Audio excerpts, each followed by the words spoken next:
Yo, what is up guys, it's FullySpaced here, and today I'm going to be showing you how to make a small little fortress styled starter base. It's basically a little base within your compound surrounded by a little wooden wall that would be expanded into a giant or larger castle wall if you would, for example. This is just like a starting out base, so obviously when you're starting out you probably won't have stone and things like this, as like just to make it look more, you get stone pretty easy in Minecraft, but making it look more realistic by using wood, as wood is a pretty beginner thing to get.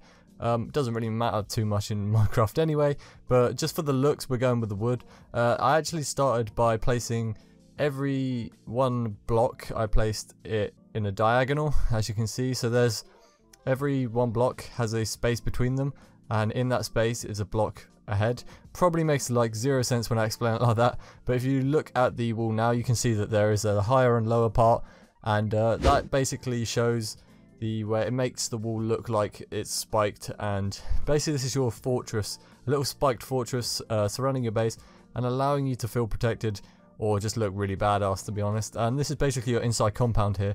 So what I'm doing with that is just building some stairs on each corner, so you can use these as little watch posts you can see over the wall and see if anybody is coming or anything is outside, for example mobs or pillagers or anything like that. From here on I went and built a nice little house in the middle here. I actually then moved it back a bit just because I thought if I put it in the middle I'm not going to have enough room to expand or build any other sorts of things. So obviously if you're building this little fortress you could expand it however long or high or whatever you want.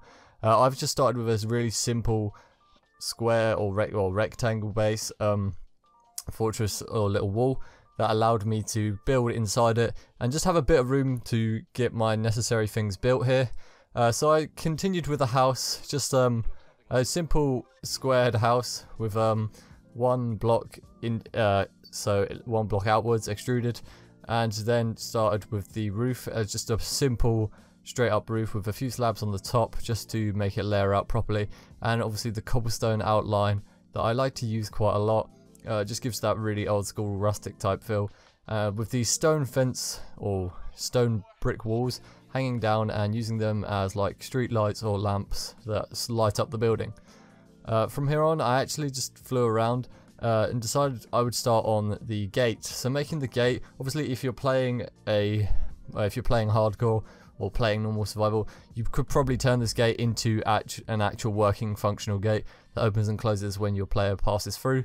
However, I've just left it open for the meantime. I could put a little piston thing here that allowed the floor to come out and a barrier to pop up, so you couldn't get in unless I let you in, which is pretty cool. It does give more of a role player-esque feel to the game, and I definitely recommend having that if you're playing on a SMP, for example, or you just want it purely for the looks and just to show off to your friends that you have a functional fortress. From here on I continued playing with the front of the gate, just making it have its own detail and structure, making it feel like it's something to not mess with. You don't really want to come in here and be like, oh yeah, this looks like somewhere I can mess with. I know it's a small little wooden base, but just giving it that detail and making it look a bit more fierce would in theory scare away enemies. Yet we're playing Minecraft, so it's more for an aesthetic or just better looking thing here. From here on I went around the base and actually just added loads of things like a cart. I added a red coral with water underneath and spruce trapdoors around it to make it look like crushed apples, for example, in a barrel. Then just went down to hay bales, a few barrels with signs on them, not signs, frames on them with whatever was in that barrel, for example. So carrots would be on the frame and it would be on the barrel, and in the barrel would be carrots. It's just like a simple, nice, easy storage system. I actually then went outside after playing around with a bit of the inside and just added a path all the way through, just so you have a path going straight through the whole of the base. And later on I actually add a small tiny little campfire on the outside, just so travellers who go in and out or can't really get into the city have somewhere to stay outside of the city. But first off, I did start with the little pond, adding more detail to the inside. You can build whatever you want on the inside. This is literally just like giving ideas to you guys to improve the design itself, or just make whatever you want. Basically just giving you ideas.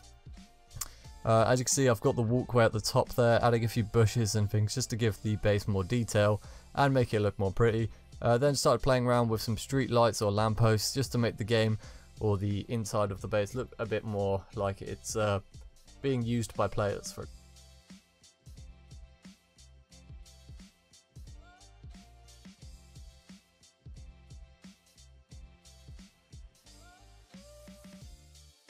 As you can see here, this is what I was talking about. I head on to the outside and actually start going along with that campfire build. Simple few logs down on each side.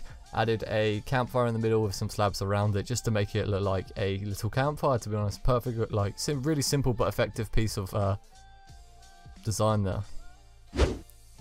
Next up, I literally just went and added one single tree. However, if you wanted, you could surround your whole base with custom trees. It would definitely give it a better feel than just using one. Playing around with trees, and personally trees in my opinion, the Minecraft trees look really shoddy or a bit, you know, not very up there. So if you're building custom trees in your survival world, it's going to make your build look hella a lot better. So if I surrounded my base right now with these trees all around it, I reckon it would have looked a lot better. However, it's quite time consuming and I'm not really going to do that. So this is basically what the build looks like right now. As you can see here, I walk in and on my left there's the tree, just a nice little overhanging tree. Your little campfire section here. And then we head on inside, going straight through. As you can see, I didn't add any sort of gate that closes, but I could have. Always one for you redstoners out there to do that. Inside here, literally got like a carriage, like I can go in and out with my horse and carriage. Like I transport barrels, hay and things like that. Like it's actually used for, or I'm using it for a purpose. And then obviously you have your walkway around here, and you can look out over the wall. Obviously I built the house way too close to the wall, so I can't actually go behind it, but you could obviously build a smaller house and go behind it, or just expand your compound and it will be easier to use. Living with such a small compound, obviously something that most people on starter bases probably ain't going to have the resources to do it, so small bases like this are probably going to be a must-have for players, of just players starting out really. It just gives them a bit more defense, especially it's really nice just to have that feeling of I'm not going to get blown up by a creeper within 5 seconds of leaving my front door because I've got this fortress. However, if you do leave your gate open, expect to be exploded by a creeper. Hope you guys enjoyed this video. Don't forget to leave a like, comment and subscribe for more, and peace.